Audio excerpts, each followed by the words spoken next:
નમસ્કાર મિત્રો, મારા યુટ્યુબ ચેનલમાં આપ સૌનું હાર્દિક સ્વાગત છે। આજે હું આપ સૌ માટે લાવી છું ગુજરાતની એક ખૂબ જ સ્વાદિષ્ટ વાનગી ઊંધિયું। તો ચાલો આજે ઘરે સરળ રીતે ઊંધિયું કેવી રીતે બનાવવું એ જોઈએ। આ મેથીની ગોળીઓ મેં પહેલેથી બનાવીને રાખેલી છે। એમાં 1 કપ ઘઉંનો લોટ, 1 કપ ચણાનો લોટ, બારીક સમારેલી મેથીની ભાજી અને ઘરના મસાલા જેમ કે લાલ મરચું, હળદર, ધાણાજીરું પાવડર, સ્વાદ અનુસાર મીઠું અને થોડું લીંબુ ઉમેરેલું છે। હવે આ મેથીની ગોળીઓને ધીમી મધ્યમ આંચ પર ગોલ્ડન બ્રાઉન થાય ત્યાં સુધી તળી લઈશું, જેથી આ સારી કરકરી બને।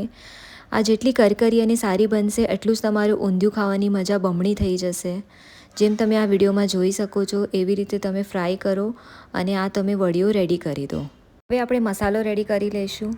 એમાં સ્વાદ અનુસાર મીઠું, લાલ મરચું, હળદર, ધાણાજીરું પાવડર, શીંગનો ભૂકો, પીસેલું ખોપરું, સમારેલા મોળા મરચાં, અદરક લસણ અને લાલ મરચાંનો પેસ્ટ, થોડું કસૂરી મેથી, ગરમ મસાલો, લીંબુ, ડ્રાયફ્રૂટ્સ અને કરી પત્તા ઉમેરીશું। અને ભાજીઓમાં આપણે લઈ રહ્યા છીએ બાફેલા વટાણા, રીંગણા, એક મોળું મરચું, પાપડી, કાંદા, મેથીની ભાજી, રતાળા, બટાટા અને ટીંડોળી। હવે આ મસાલાને આપણે સારી રીતે મિક્સ કરી લઈશું। મસાલો મિક્સ કર્યા બાદ રીંગણા અને મરચાંમાં સ્ટફિંગ ભરી લઈશું અને પછી એક એક કરીને બધી ભાજીઓને તેલમાં તળી લઈશું।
ભાજીઓ ફ્રાય થયા બાદ બાકી રહેલા મસાલાને તેલ છૂટે ત્યાં સુધી સારી રીતે શેકી લેવાની, જેથી તેનો સ્વાદ ભાજીમાં સારી રીતે મિક્સ થઈ જાય।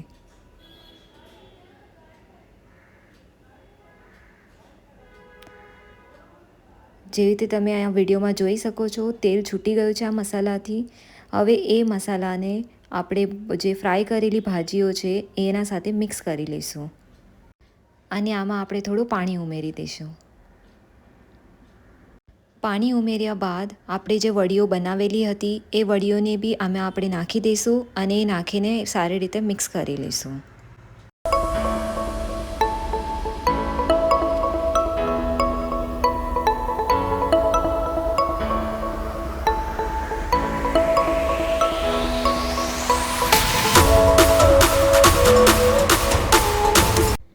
જેમ તમે આ વિડીયોમાં જોઈ શકો છો આપણું ઊંધિયું તૈયાર છે। હવે તે ગરમા ગરમ રોટલી, પૂરી કે ભાત સાથે પીરસી શકો છો। વિડીયો ગમ્યો હોય તો લાઈક કરો, શેર કરો અને મારા ચેનલને સબસ્ક્રાઈબ કરવાનું ભૂલતા નહીં।